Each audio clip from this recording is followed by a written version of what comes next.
Such a polite group. So quiet. It's the morning. Are you like this in the morning? Are you used to someone like jumping up and going, wait, I have a girl for you? Okay, so this is all about the 10 commandments of relationships. I've given this talk over for singles, I've given it over for people who are married, and it kind of works the same-ish with a little bit of, twist and turn, and you'll see each way.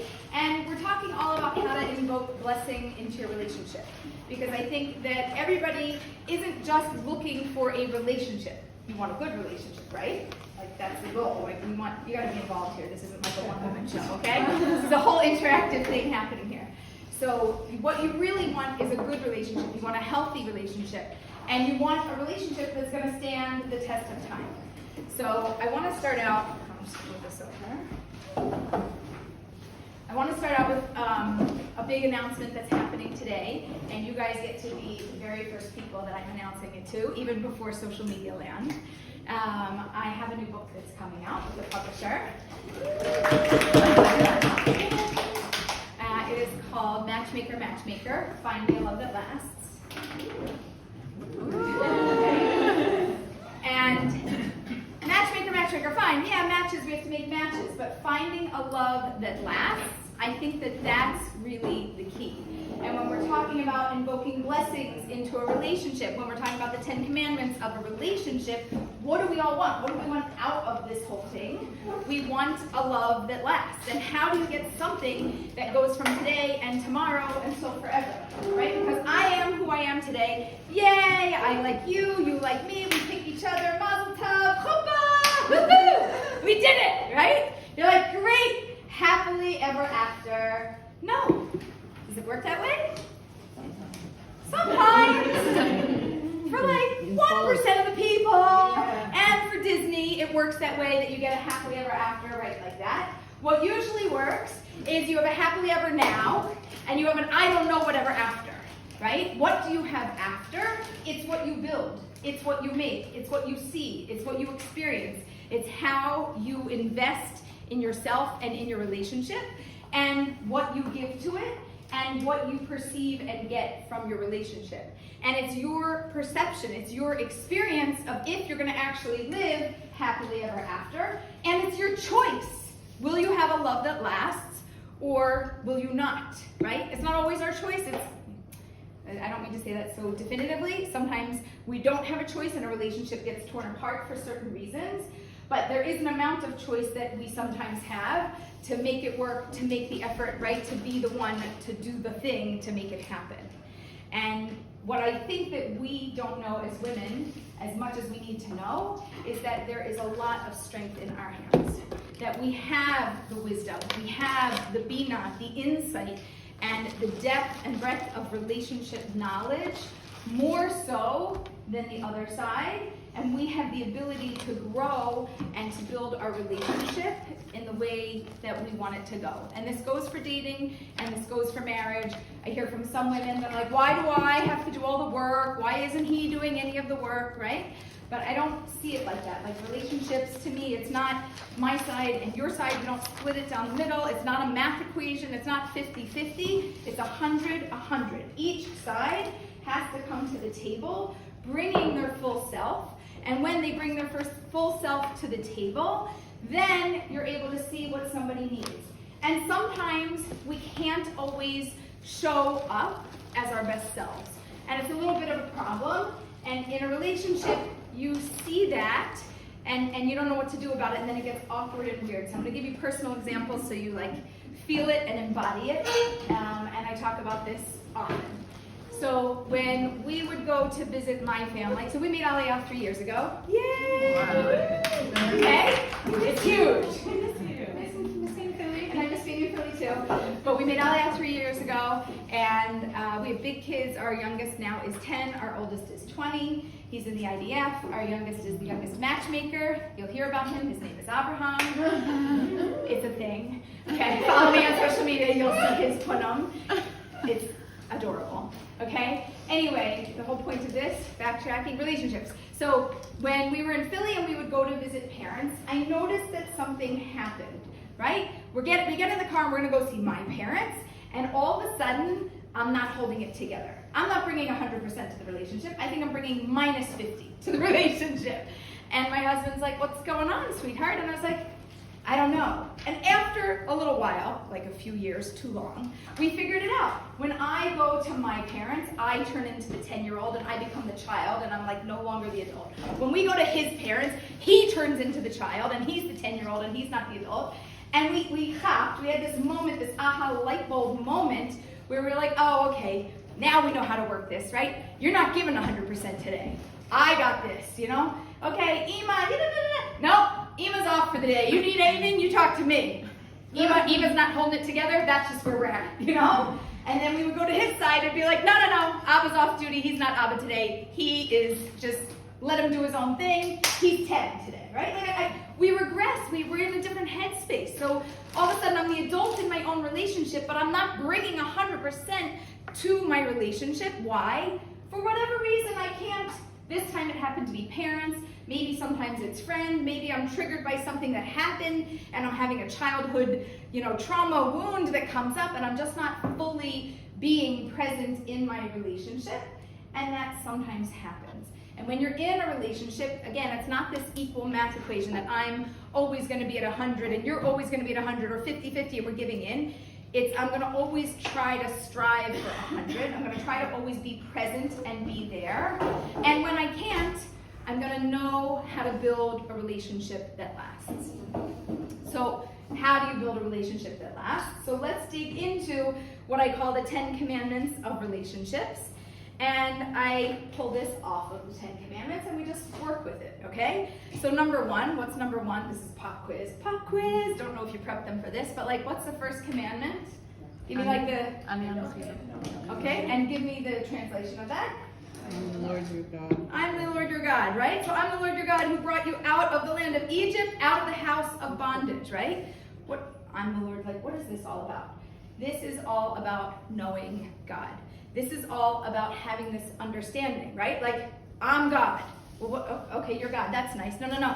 You got to know that I am God. You've got to understand what that means, right? So in relationships, we have to know ourselves. Who are we? What works for us? What makes sense to us? Who am I today? I like to actually work like this: past, present, future. Who was I? Who am I? And who do I want to be? Where did I come from? Where did I start? How am I similar or different from that human being today? And from today, who do I want to become? Am I on a good path? I'm heading in the right direction? Yay, I know who I want to become and I'm already taking steps to do that? Or am I on a path and I'm like, ooh, wrong path. I got to move because that's not where I want to go. And if I keep going down this road, I'm never going to get to the direction that I actually really want to go. So knowing, just like we need to know Hashem as a number one commandment, a number one relationship commandment is knowing ourselves. We also have this love your neighbor as yourself, right? But how can you love your neighbor if you don't love yourself? Well, how can you love yourself if you don't know yourself? If you don't know what to love about yourself, you don't know what to value about yourself, you don't know what to appreciate about yourself, how is it that I can come to love me just because I feel like loving me? It doesn't usually work that way, right? Our brains want reasons, we want justifications, we want to understand it. This is why you're all sitting here and you're learning and you're digging in, right? You want to have an understanding and a bigger picture that you can walk away with. So number one is knowing yourself, and that's the best way to start out a healthy relationship. Because if I know where I am on the map, right, like one of those dots, you are here, great? And if you're all the way over there and you're really far over there, I know that we have a distance and I know we're gonna have to make an effort to get closer. If I know myself and I know I'm here and you're right there across from me, right? This could be good, right? Or you could be across from me and we could be in conflict, right? Because we keep butting heads. But I know who I am, I know who you are, I'm clear about it. Having that knowledge, having that wisdom, having that deep understanding is something that really helps us to take every next step in a relationship, and it's not a static picture of yourself. So if you look at yourself in the mirror today, and you're like, I know who I am, great. I know where I came from, good. I know where I want to go, great. Maybe that's going to picture is going to be the same picture for the next day, or the week, or the month, or maybe even for the next year. But at some point, that image of who you are today and who you know who you are today is not going to be the same, because we are an evolution of personality, of wisdom, of life experience, and we are constantly learning and realigning ourselves to who we are. So we have to look back in that mirror and go, like, quick, check. Like people walk by the mirror and they're like, like they pull themselves together, right? Why are they doing that? You got dressed this morning. You know what you look like. Okay, but 2 hours later, do you look the same? Right? I just walked here. I took a nice, good, long walk. I'm half the way to my 10,000 steps. Okay? Walked for 45 minutes. I walked in and I'm like, like schwitzing, right? You gotta look in the mirror. Like, do I look the same? Is everything like, here, my necklace, it's not out. Okay, right? Okay, now I'm set, right? So you have to consistently, but not obsessively, look in the mirror, so to speak, not the real mirror, but also, right? And visually check.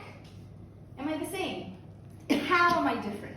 In what ways am I different? How significant is my change? Have I changed 2%, 5%, 10% over 1 category, 2 categories, 5 categories, 10 categories? I went from being secular to being observant, right? Now, some people do that in a span of a few years. Some people do that in a span of a few months. I did that in a span of like a few weeks. It was a little bit traumatizing. You look back in the mirror and you're like, who is that human, right? You're dressing differently and you're hanging out with different people and you're doing different things and you're observing different things. Like, what was similar about me? And I had to look to remind myself who I am at the core, because who we are at the core of who we are, right? There's a certain part of us that does stay the same. We have a certain disposition. We have a certain personality. And while we might want to change certain things about ourselves, some things don't change very much over time. If we look at personality, just to give you an example, personality is kind of like a snail. Over the course of time, if we have like a bar graph here, probably doesn't even change that much. It changes very, very little. So your personality, your core base personality, my core base personality, positive, upbeat, friendly, outgoing, social, engaging, right? It's just who I am. Why is it who I am? That's how God made me. Okay, fine, Hashem made you like that. Great, am I gonna shift? Yes, as I'm around people, I'll shift. Maybe I'll go up, maybe I'll go down, but I have my normal baseline. But your beliefs, what you believe and what you know to be true, today I believe this, and tomorrow I believe this, and tomorrow, the next day here and here, all of a sudden I'm all over the map. What are my beliefs? Your beliefs could change in 1 second. Somebody says something to you and you're like, psh. I got it. It doesn't just depend on your personality. Beliefs. Your tendency is to whether you choose to believe in different things and just go. But yes, you could be less likely to change as quickly, so it could be like a slower change. But beliefs aren't static like personality. They're less connected. You hear a piece of wisdom. You go from being not Shomer Shabbat. You hear something, it registers, and you go, I'm going to do that Shabbat thing. I like it. I'm going to do it next week. And you do it. And I'm going to do it next week. And you do it. And I'm going to do it next week. And 3 weeks later, all of a sudden, you're Shomer Shabbat. What happened? Your beliefs changed. That's a radical difference. What about values? Values. So values and beliefs change, right? I don't believe in God. I do believe in God. I don't believe this is true. I do believe this is true. My actions are going to be very different based on whether I do or I don't actually believe in something. And your belief will change based on your wisdom. You being here and you learning here and you absorbing information has the potential to change you at a core level if you hear something that hits you and you're like, I didn't know that before today. I like that. That resonates with me. That makes sense. That may cause a dramatic shift in your belief. If it's a difference in your belief, it's going to be a difference in the actions that you do in the world. There's going to be a different output that happens. But my personality and how I go through that experience probably will be very similar. So if in general I have a more laid back, easygoing personality, right? I'm a little bit slower to change, so my belief is going to change, but I might slowly incorporate that belief over the course of a year instead of somebody else who might incorporate it tomorrow. But it's still going to have an impact on me. How it plays out in the world is different, but a belief, as soon as you hear wisdom, emes, truth, something that really resonates with you and you know it's true, your belief in a moment can shift. And that's a good thing, because we don't ever want to be static. If we're static, we have no growth, we have no mental expansion, and we have no ability to continue to become who we need to be without the ability to absorb and to be affected by the things in my life. If there's a hot burner over here in a stove, right? And you're a young child and it's on and you touch it, you gonna ever touch a hot burner again? You're never touching a hot burner again. You learned your lesson, right? You got it. You looked at that thing and you were like, fun! And now you look at that thing and you're like, ah! Right? Okay, you're terrified and now you have a scar to prove this thing is scary. This can burn you. I have new wisdom. I have new information. I have a new understanding. It changed my understanding and belief that this was going to be something fun to touch and a toy to play with to this means business. I don't want to have anything to do with that, right? And as a 2-year-old, you figure that out without even being able to speak, without even being able to communicate. We have the ability to learn these things. It happens the same way with all sorts of information. Okay, number 1, I'm the Lord your God who brought you out of Egypt, right? Knowing Hashem, knowing ourselves. That's the first key to relationships. Number 2. Okay, good. Translation? Shouldn't have any other gods before me. Great. No other gods before me. Okay? You shall have no other gods.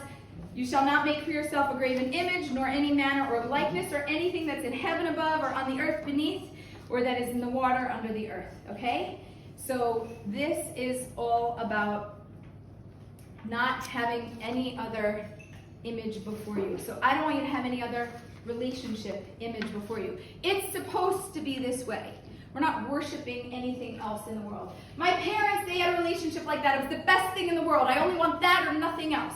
Okay, but that was theirs. Okay? We don't want to take on idol worship, so to speak, relationship worship, relationship envy of what somebody else has or what somebody else created. We can use it as a model. We can say, that's beautiful. I want to aspire to a relationship like that. But we're not looking to idolize anyone or anything specifically.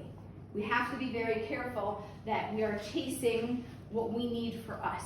And what we need might be different than the other people in your life.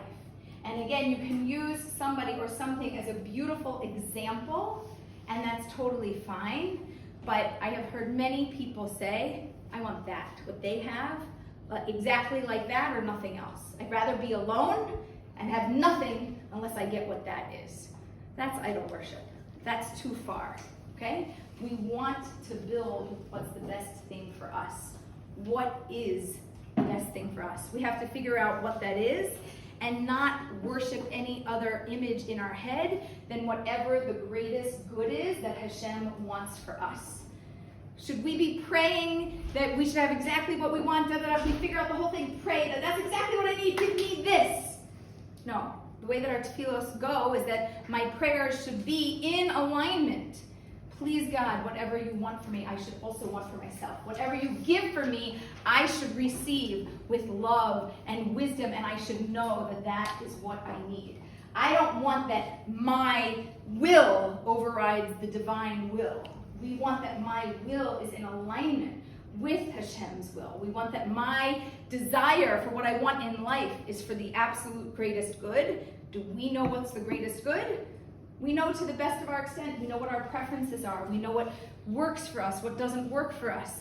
But we don't know the mysteries of the world. We don't have the deepest of the deep understanding of how it all works. There is an amount of emunah, of bitachon, and there is a concept of us saying, I'm not God.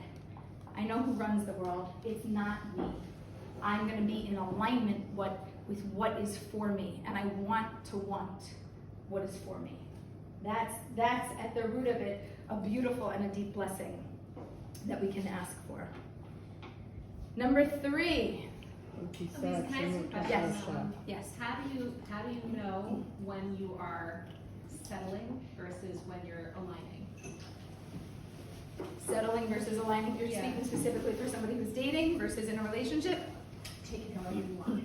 Well, curious how that would be different.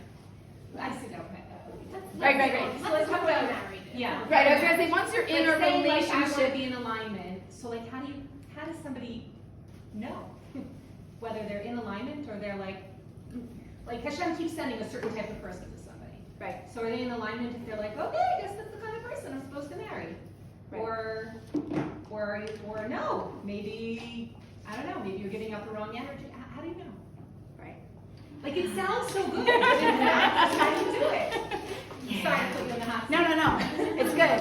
So there's a system that I talk about that's called soulmate clarity, which is how do I know if this person is for me? How do I know that this is in alignment with me? So I like when the qualities of who I am and what I want and the qualities of who you are have an alignment, right? What I'm seeking, what makes sense to me, what I need in my life, I start to see and I see it matched up. And sometimes we see similarities and sometimes we see differences. Often in first marriages, you will see couples come together with more differences. And in second marriages, you're going to see couples come together and they choose partners who have more similarities and dafka less differences. On purpose, they do that because they're like, okay, done my marriage thing, and like I want more, even more alignment than I had the first time around. I'm not working in the same way for that alignment. So we're always looking for alignment, and there has to be, well, I'll give you like my system here a little bit. I like systems, I like charts, I like numbers. I have a very creative mind, but I also have a very like logical, analytical brain. So hold on a second, let me just think how I'm gonna do this. Okay, let's just do it this way. Okay, so if we have a scale from 1 to 10, 1 being the lowest amount of alignment, 10 being the highest amount of alignment, in general, you're not in alignment if you're below 5. Below 5, we're not in alignment. What I want, what you want, where we mesh up, whether there's similarities or differences, there's too much of a difference, you are going to start to feel friction. Think of a relationship that you have with anybody. It could be a friend, it could be a coworker, it could be a parent, anybody, a sibling, where you have an amount of friction in a certain area. Can you think of a human being that you have some friction with? You with me? Yeah, good. You're laughing. Okay? You know that you're not in alignment over certain issues. Not everything, but there are certain areas that cause this relationship stress and drama, and it always happens around these issues, whatever it is. Why? Because you have less than a 5. If anybody's not into numbers, this won't work for you, but if you have less than, let's say, 50% of me into what you're into, and it's not going to match, and it doesn't work. When it's over 5, we have an amount of alignment. So between 5 to 6 is like, okay, most areas can't tolerate that, but if you have 1 or 2 areas in your relationship that are at that level, we're okay.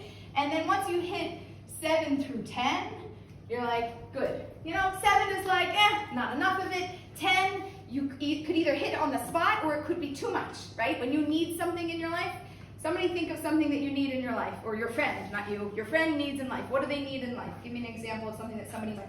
Sensitivity. Sensitivity, great. I need a person with sensitivity. To what degree do you need that? Like, you know, an 8.5, right? And this person that you meet, they have a sensitivity to a level of 10. How is that going to hit you? Well, it might actually, right. Like, okay, I need sensitivity, but that's a little too much. But then if you meet somebody and they have like a 6, how are you going to feel? Not enough, right? You're like, no, I need it like that. You need like an 8.5, right? So we're trying to get to an amount of alignment, and there's a degree of tolerance that we have for the distance between where we're at and where somebody else is at. And again, it's not static, it's ever developing. And in general, we want more alignment than less alignment to maintain a healthy relationship. Above 70% alignment in the areas that you are deeply passionate about that are very important to you, we need to have a good amount of alignment. And 30% of the time, you're going to be irritated, and that's life, and you're going to have to learn how to deal with things. I love this chart, but like what struck me what you just said right now, like if it's too much or too little, it's not exactly the right amount. That I don't find that's like so realistic, because you're never gonna meet anyone who is exactly like perfection and exactly what you want. I think if it's within a range, so that's more like, you know, doable. And Correct. yeah. Correct. So that's really the answer, and that's also the key to a relationship, because a relationship is ever developing and ever evolving. First of all, it's not static. So even if you happen today to think, man, boom, we hit it exactly, this is an Israeli word, you got it, right? Okay, we hit it exactly on the nose, right?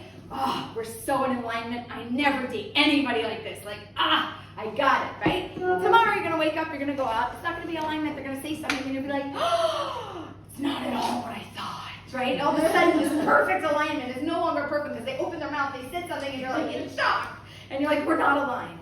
Okay, right? So it's ever developing, and yes, it is fluid, and we have an amount of tolerance. In general, really like 1 to 2 numbers up or 1 to 2 numbers down, we tolerate. There's like, it's not so simple, but there's a scale, and I would basically put it as green, which is alignment, yellow, which is acceptable, and orange, which is a potential deal breaker, and then there's red, which is a deal breaker. I can write that all out, but green is alignment. This is acceptance. Orange is a potential deal breaker.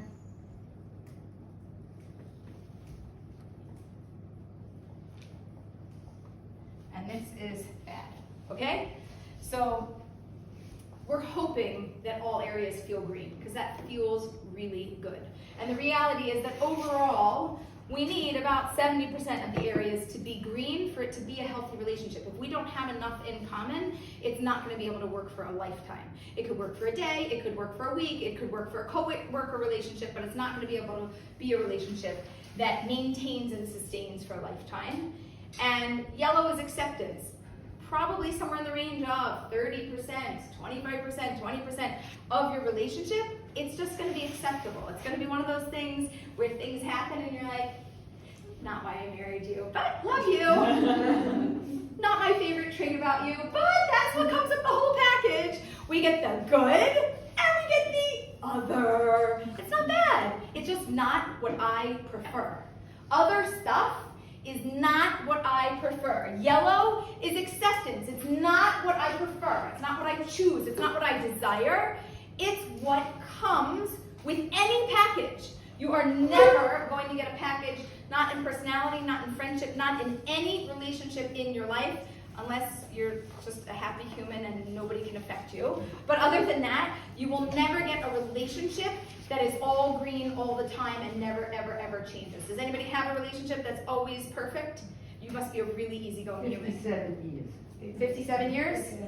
And was it like that always, or you worked towards it? Always.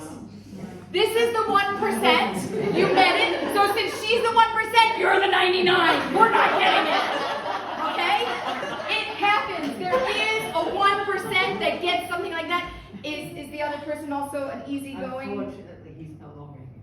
Was he an easygoing, wonderful human? Absolutely. Yeah. If you... I was a surgeon, and I started out life as a surgeon with him. So, in those days, so you know what kind of character he was. Okay. So he was easygoing, and he managed her, and everything was fine. So if you want that kind of relationship, you need one of those really easygoing humans that, like, they just flow with your vibe all the time.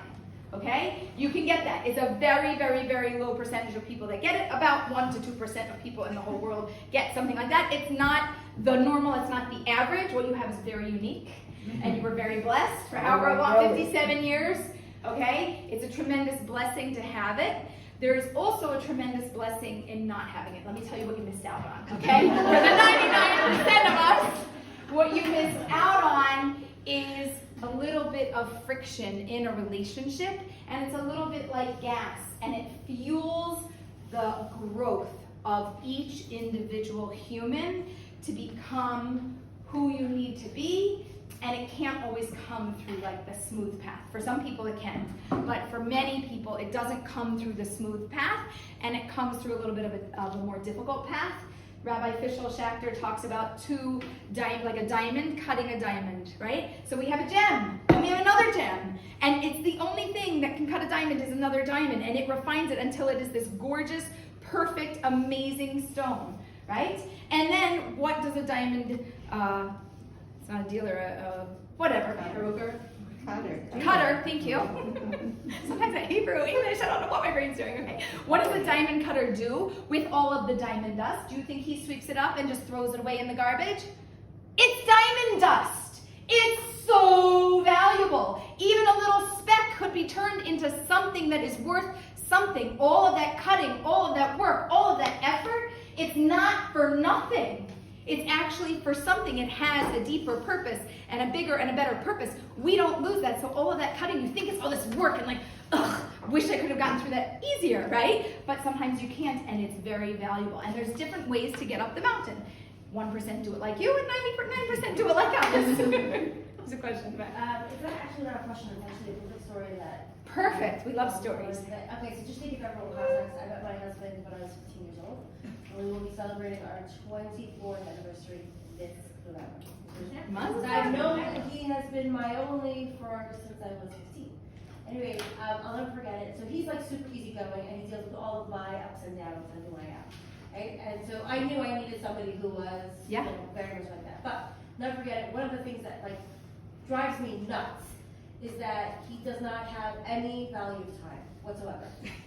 And I'm like, I gotta go, right? So it's like one of those things that really makes me crazy. Anyways, I'll never forget, we were like engaged. We were going to someone's house for Shabbos, we were late. And it's Shabbos. And anyway, so I remember us being in like traffic, and I was like really like just like digging into them. And he said to me, he looked right at me, he goes, listen, this is not changing. Like, we're about to get married. He's like, this is not changing. Yeah. So either you like it, or you don't like it, or you stay with me, or you don't stay with me, but I'm not changing. This is who I am, it's my personality, so look at that. Right. Kind of, right? And I remember I was like this little schlucky little 19-year-old girl, right? And I was like, oh. Like it took me a second to like understand that, right? Like to really like intentionally like really take that in, and then I was like, okay, good, I've got to figure this out because I'm gonna stay with him, right? Like he is my soulmate. Like I love him to pieces. So in marriage, there's like always this give and take, and it's how you go through those pieces, but always being completely honest with the other partner. Right. And not everybody would take what he said the way that you received it. Okay? Somebody else would go, oh, you're not changing? You mean I'm not worth it? You mean you're not gonna adjust to me? Like this is a relationship, so like you have to also handle it. It can't just be your way, right? And then if their response is that, it takes it from a potential acceptance of a situation, which is what you did, and said, oh, I gotta figure this out, because this is who he is, this is personality, it's something that's slow, that's not really changing, and he was honest about that. But somebody else might have said, forget about it. Potential deal breaker, forget about it, deal breaker. You don't want to change, you don't want to work on this, I'm out, right? Yeah. So to bring people together, when we have this knowing, this understanding of self, and we have this knowing and understanding of other, and they have a knowing and understanding of themselves, that's an area where he said, I need you to figure it out because like this is who I am at the core of who I am. And I'm sure in other areas he said to you like, fine, whatever, I can adjust, no big deal, right? Oh yeah, for sure. Right. For right. Sure. So we have to know those nuances and those differences, but if we read something the wrong way, it can take us from being in a relationship and navigating a healthy relationship to immediately moving out of a relationship. But I think that the reason why it was like that was because I had so much history with it. And you had an understanding, but that's also, but it's also knowing. You know you and you know him for many years. There's a whole, like you said, the history is there to back up that you know who he is. If he said that to you on a third date, you might have been like, good luck, bye, right? Bye-bye. Right, that's the difference. Yeah. Could be as like a mid-30s single person, but this concept is kind of depressing to me because it's like you need 70% of things to be 70% in alignment, and the other 30% you have to be in this yellow place. And then, like, that's the friction. But then there's a question I have about, do you want to be intentional with the friction because you want to think about who you want to be, and you're not God, you don't know how the friction, what dust will be created. But like, that, like, if it's yellow or orange and not knowing, okay, was that going to rub me in that way to become like, you know what I mean? Like, he's less from, and like, not So it's like, oh my goodness, it's already so hard, and how am I going 70%, 70%, the other 20, 30%? Okay, so I'm sorry that bothers your brain. This like calms my brain down. This is like a brain, but I look at this and I'm like, oh, I got the system. I'm asking you to hopefully look calm. Yeah. So, we have to know what we need to know. What we need to know is we are not getting a picture perfect human and a picture perfect relationship always every day for the rest of our lives. Okay? It shouldn't be 50-50. Sometimes it's good, sometimes it's bad. We roll the dice, we see what happens. It shouldn't be a 50-50 split. It needs to be more than 50% of the time that it is good for us and it's a healthy relationship for us. That's really important. And when you're dating, you're trying to figure out, is it yellow, is it acceptable, or is it a potential deal breaker? Because a potential deal breaker either moves to I accept it, like she said, and I'm gonna figure it out, or to like, no way, Jose, you're not my human. Once you get married, like in the dating process, orange and red exist. Once you get married, in theory, outside of abuse, addiction, and other circumstances that we're not gonna cover today, but these things don't exist.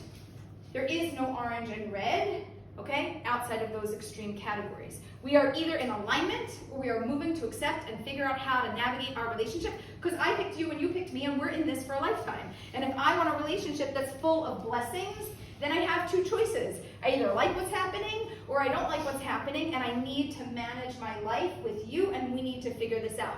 And sometimes I need to figure it out, and sometimes you need to figure it out, and sometimes we need to figure it out, right? Like on her end, with that story, she needed to figure it out. He was clear, this is where I'm at, like this is just who I am. That was on her side to say, okay, I accept. I accept means I don't have to like it, I don't even have to agree with it, but I choose that if I pick up this package and I take it home with me, I get all of it. I get all of it. I accept that this is a part of it, even though I didn't want it. Okay? Imagine you go to buy a piece of clothing, right? And you're like, wow, I like the color, I like the style, I just don't like that price tag. Okay, but you buy it, it's yours. You accepted the fact that it was more than you wanted to spend, and you're gonna get it. It comes with it. We always get the good and the other. So this, in the dating process, we're always trying to figure out, can I manage this? Like sometimes you'll see people, repeat patterns in their relationship, right? And you're like, wow, you always go for a person like that. Why is that? And then maybe you learn a little bit about their history. They had a parent that was like that, right? Childhood wounds, imago, whatever you're like, you know about pop psychology and other things. So they're working on things, and if they're always choosing that, it's also probably because it's a problem that they've dealt with before, that they might have solutions with or know how to navigate, or they might be more accustomed to dealing with it rather than other things. So, you know, this, like if people say like, let's everybody put our problems in the middle, right? What are you gonna pull back out? I'm taking my own. I know how to handle this. I've been dealing with it for 47 years. This I can manage. Your stuff? No thanks. I don't know what to do with it. It's like starting from scratch. So with our partners, we are accepting that this is the situation, and we're going to navigate it, and we're going to gain more and more and more tools over time, which is a much greater blessing because I know how to manage and handle what I have. Another question, is it still relevant? No? And there was a third question somewhere else also maybe not relevant? Okay, so let's keep moving. And also, you will probably have more questions than answers at the end of this, and that's good. I hope that you have more questions than answers, because I want you to be thinking about relationships. I want you to be thinking about what you have and what you want and what you want to build and what you want things to look like and how you can have an effect on your life. And if some of this jars some of your thinking, it'll go in, it'll be very messy. Maybe after a week, the dust will settle and it'll start to filter in. You're not supposed to take everything from what I say. Good news is you don't have to remember everything. My goal is that you have one golden nugget of wisdom, something that hits you, that you go, that I needed to know, that I needed to hear. I am walking away with that. Everything else you can throw away. You can incorporate some of it. If you like it, fine, keep it.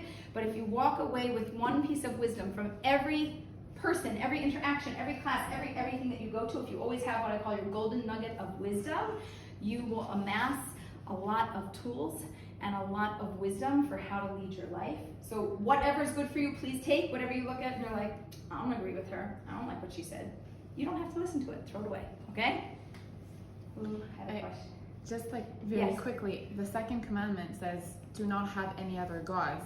The first thing that came to my mind when it comes to relationship is like very project, like don't have any other partners, just your partner, like just focus on him, meaning I know that it's silly, but like. Yes, we're monotheists and monogamous. Yes, yes. That also comes in at number 7 with not committing adultery. Okay. That also comes in with number 6, not murdering. Also like not, okay, go with me on this one, we're jumping ahead a little bit, but like not verbally killing the person that you're talking about. You know, we talk about Lashon Hara very seriously. We talk about gossip. We talk about how we speak about other people and how we speak about them. You know, we talk about not having, you know, another God, another something, but not having anybody else that's, you know, taking that place, and also not ruining the relationship that's in front of you. A lot of people will get upset and they'll have a frustrating moment with the person, and then they'll go and tell somebody, their parent, their sibling, somebody that's close to them. They'll talk it out because they need to think it out and talk it out. It's not because they want to spread gossip, it's just because they need to like figure it out. And at the end of it, I shared it. I feel better. I figured it out. It makes sense to me. This person, I still like them. I'm still connected to them. And the person that you told, they hate them. They're done. They're like on the outs. You like killed them with your words, and it's very hard to make up for that.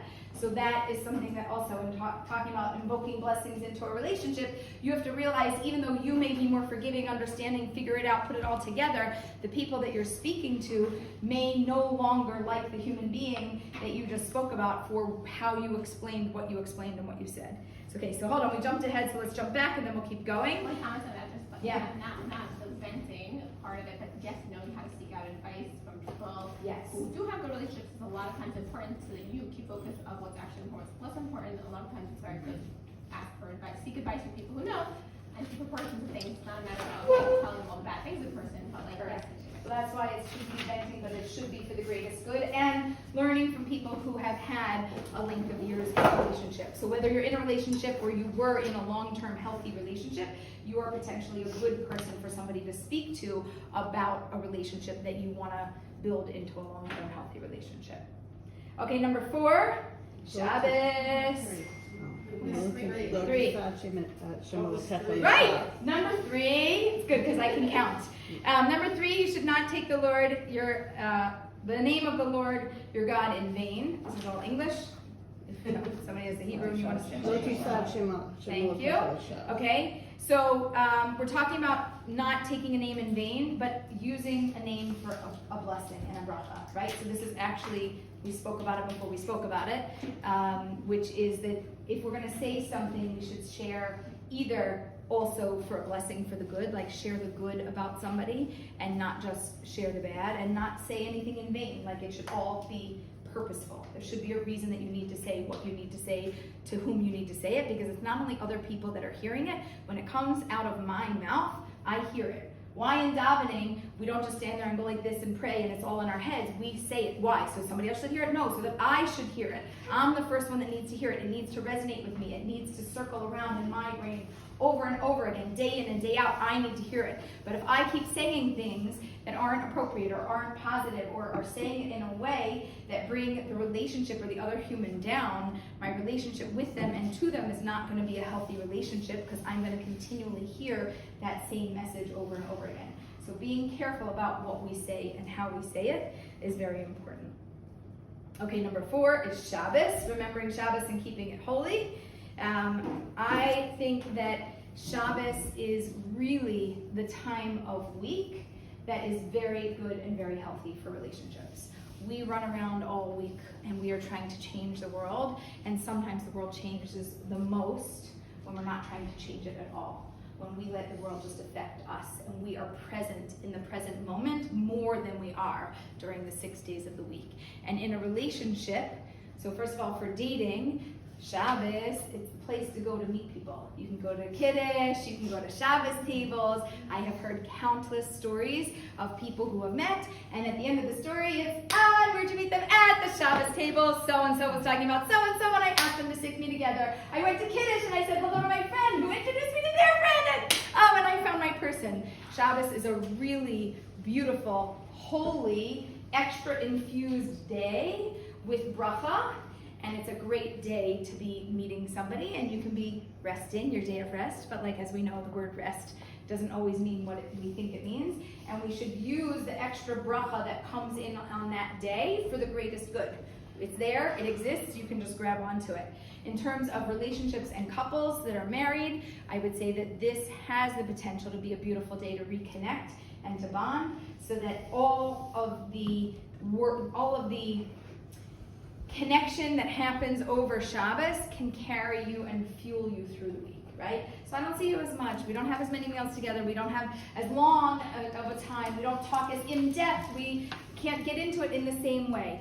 There's something magical that happens, and more so on Friday night even than Shabbos day. Like, think about daytime and nighttime. There is something in the air that lends itself to being a romantic and a beautiful day and a beautiful night, and a way for a couple to connect. It's a double mitzvah for a couple to be intimate, to be together. There's lots of different things that are inferred. You can learn that in all of your classes, maybe. And it's a really beautiful time. So use Shabbos to invoke blessings. So one more thing about Shabbos also is to be the that on Shabbos we're supposed to talk about things that are more meaningful, uplifting, and Shabbosik, and not like Yot.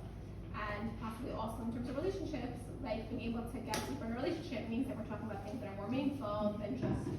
Yes, right. Meaningful and deeper, and things that we don't have the opportunity to do on a daily basis because we're not in that headspace together simultaneously. Like, that's a time when not just we, but the whole world, Jewish world, is in that space.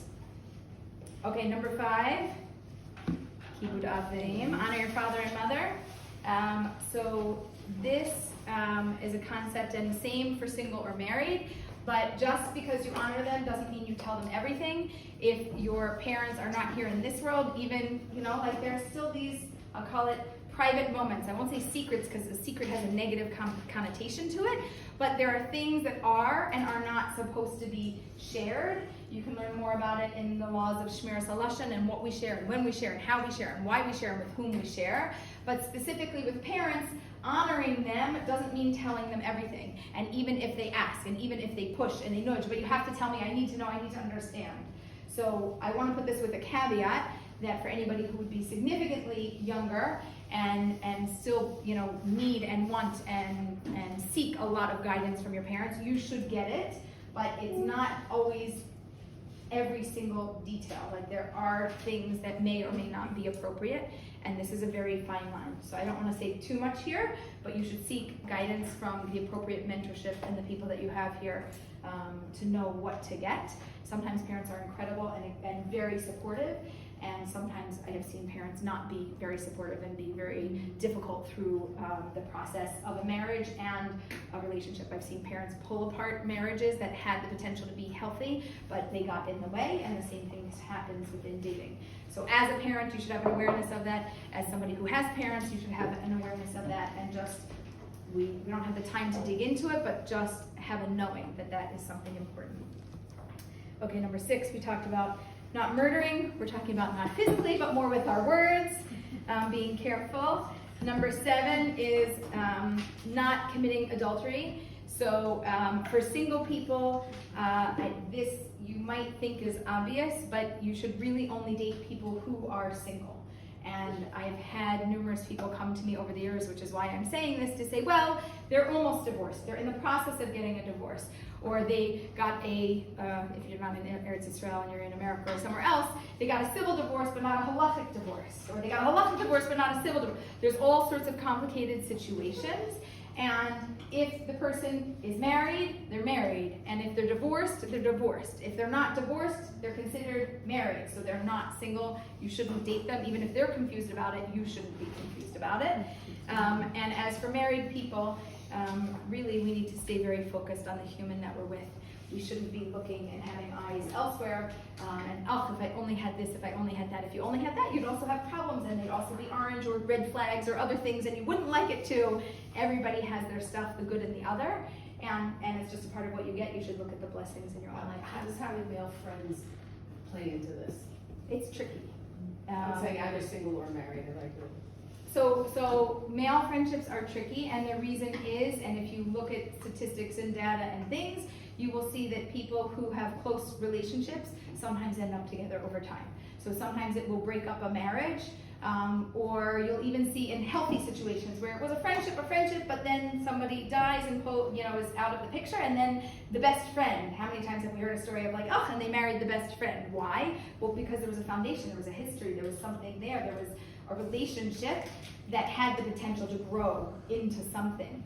So usually what I say is that men and women can't be friends. Somebody is always interested in somebody else. And if you're like, no, I'm not interested, okay, it's not you, it's probably them. And even if it's not conscious, it's subconscious, it's somewhere in there. We're built to have a relationship with them. And so it's natural for it to be there, and it can cause challenges. That being said, I know many people who, you know, we have a platonic relationship, it's a beautiful friendship, I need them,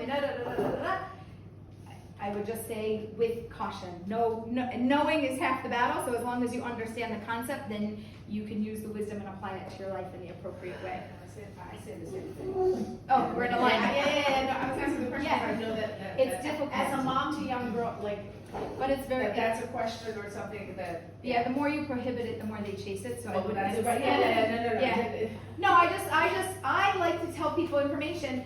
This, like, again, right? This is hot. If you touch it, you might get burned.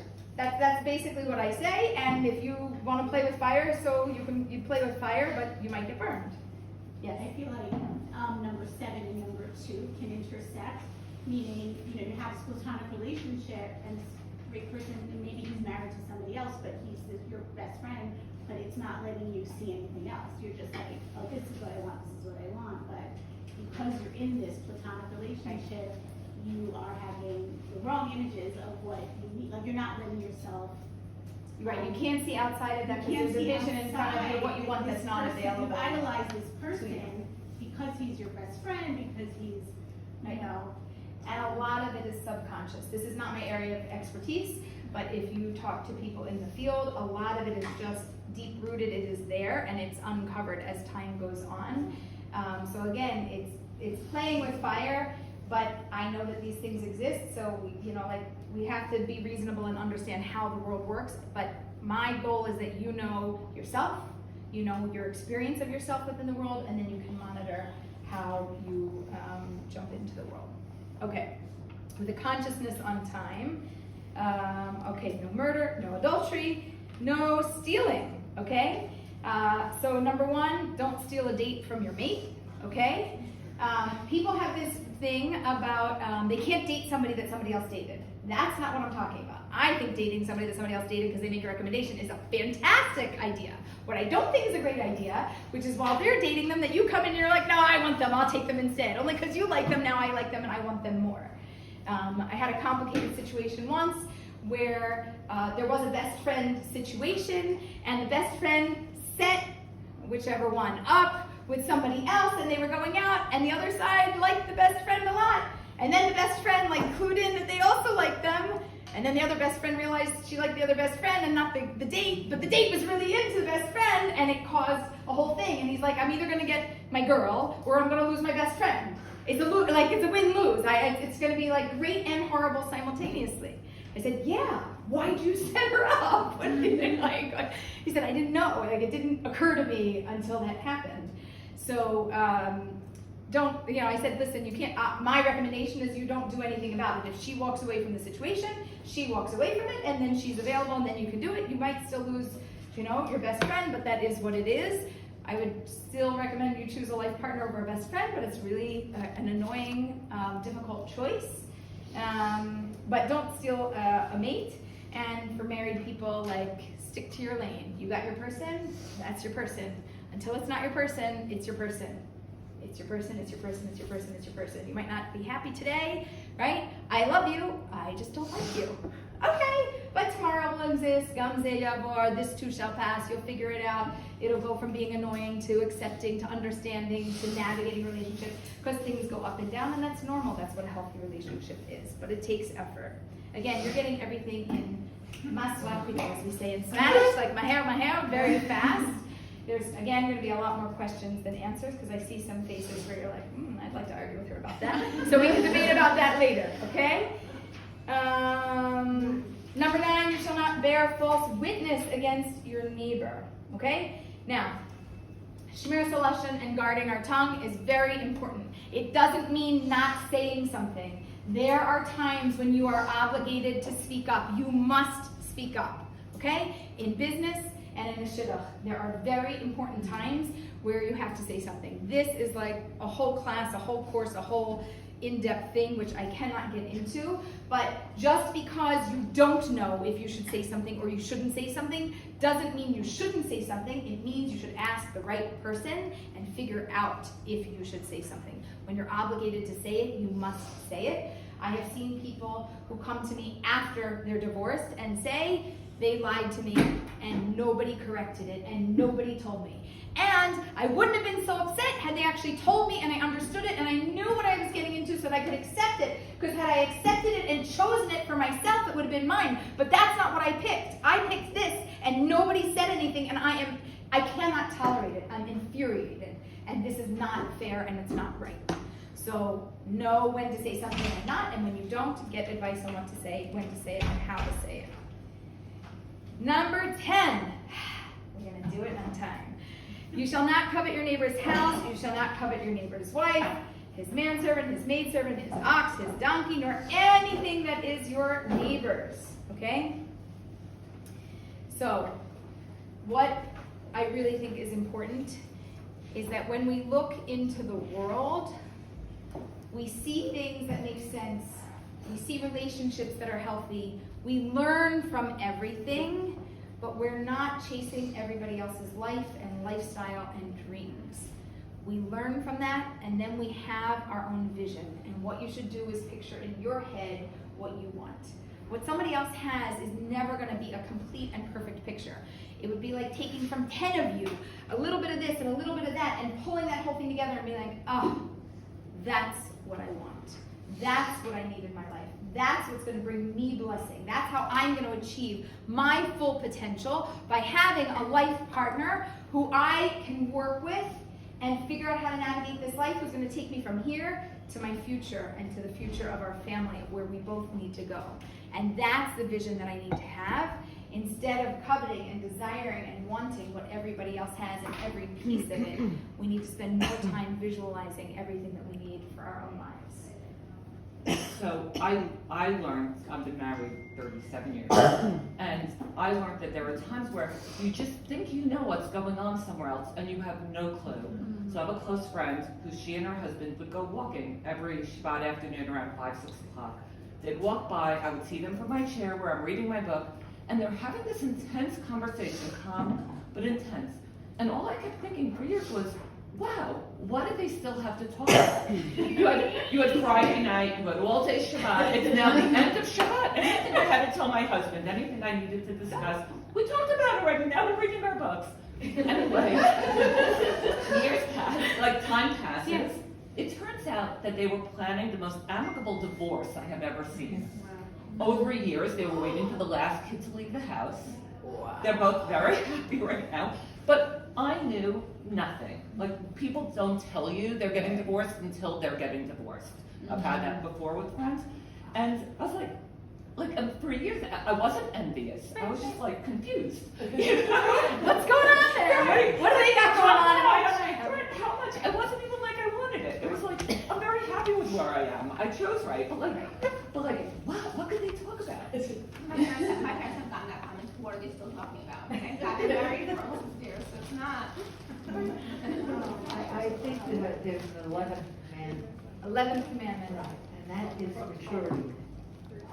I think it was very important for us, for my husband and I, that we were both, he was 31. In those days, that's like 45 today. And I was 25. But he was already on his trajectory of the business world. I was an intern in surgery. We both knew exactly what the package was, you know, and I think that was very helpful. Thank you.